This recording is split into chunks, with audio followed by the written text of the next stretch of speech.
Hi everyone, your homework is review set 5A number 1, 2, and 3, and it's a review of function notation and function transformations. So let's go ahead and do an example together. If you're given f of x equals x squared minus 3x plus 5, find. Okay, let's take a look at a, f of negative 2. So for a, wherever we see x, we're going to go ahead and put in negative 2. And then all you have to do is simplify, and you get 4 plus 6 plus 5, which is equal to 15. Okay?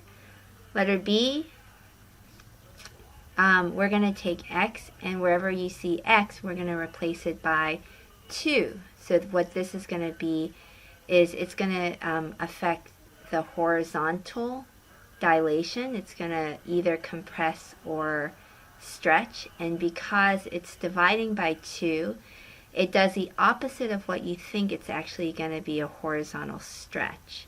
So in terms of what the actual function is as a result, we're going to plug in wherever we see x, we'll put in x over 2 minus 3.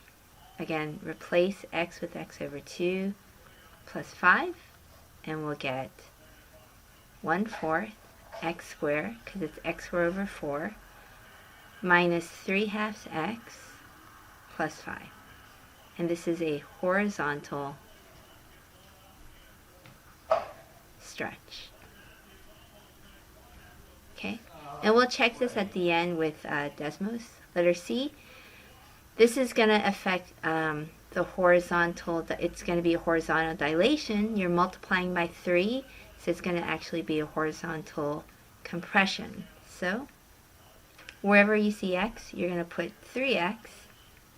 So we have 3x squared minus 3, and then we're going to replace x with 3x, and then plus 5. So that's going to be 9x squared minus 9x plus 5, and this is a vertical, it's a horizontal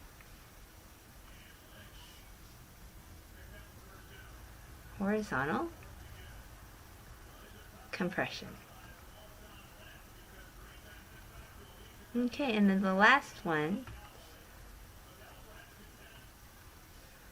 we're going to take f of x, the output, and multiply it by negative 2. So each of these values, each of these terms will be multiplied by negative 2. And then we're going to take the input and have it change to its opposite, and then find the resulting function. So let's do each part separately. If we have negative 2 f of x, that's going to be negative 2 times x squared minus 3x plus 5, and that's going to be negative 2x squared plus 6x minus 10. So the negative tells you it's going to be a reflection across the x-axis, because it's affecting the y values, and it's also going to be a vertical stretch.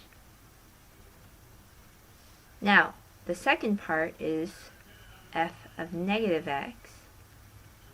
So wherever we see x, we're going to put in a negative x, so that's going to be negative x squared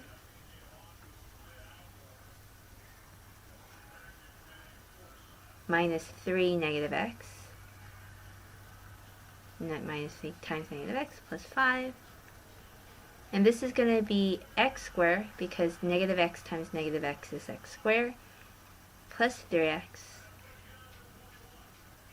plus 5. And what that's going to be is, this is going to be a reflection, not across the x-axis, it's going to be a reflection across the y-axis. Now, what happens when we add these two things together? Let's do negative 2f of x plus f of negative x. So we're going to add these two, and we have negative 2x squared plus 6x plus 10. And I want to add these below so you can see you can add like terms.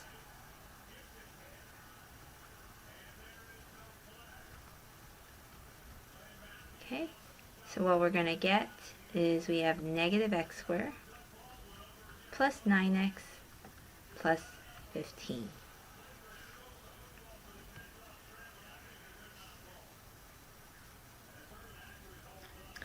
Okay, so here we are in Desmos, and f of x is x squared minus 3x plus 5. If you plug in f of negative 2, you get equals 15. So that confirms our answer for letter A. For letter B, we had f of x plus 2, which is hopefully a horizontal stretch.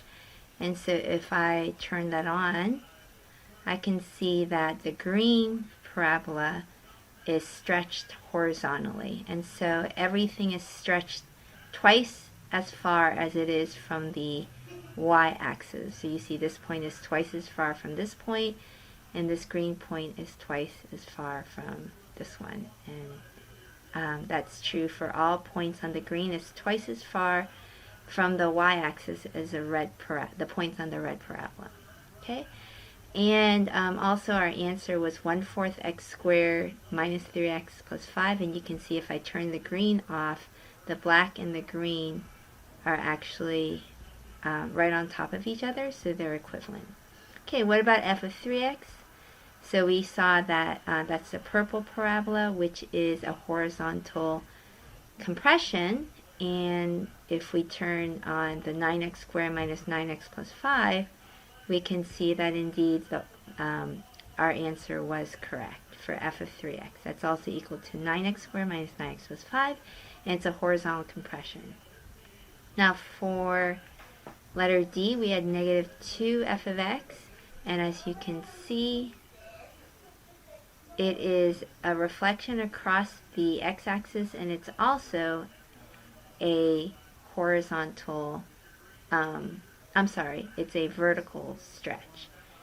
So, and then if we go ahead and take a look at f of negative x, you can see that the green parabola, it's as if you flip it across the y-axis, the red one, you get the green one, and if you take the green one and you flip it across the y-axis, you get the red one. So they're reflections of each other across the y-axis. So that seems to confirm our answers here. And the last thing I wanted to do is talk about a transformation if you're given a vector, which is number 3. So let's call that letter E here. Suppose that we're given f of x and it's transformed in the direction of vector 2, negative 3. So what this means is that this is going to be the horizontal translation, and this is the vertical translation. Okay, so this means 2 steps to the right, and this is going to be 3 steps down. If it was negative 2, that would have meant to the left, and if it was positive 3, that would have meant up. And so what we want to do is take x squared minus 3x plus 5,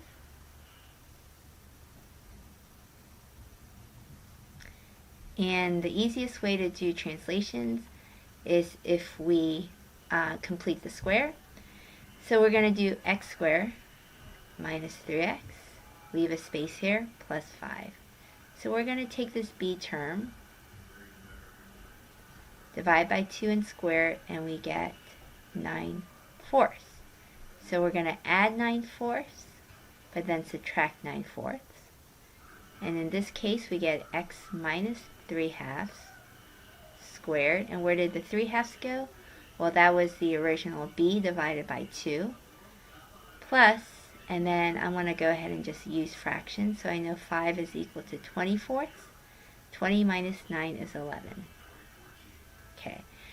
So what we're going to do here is we're going to do a horizontal translation to the right, but that means we're going to have to take this and we're actually going to subtract 2 from the -3/2.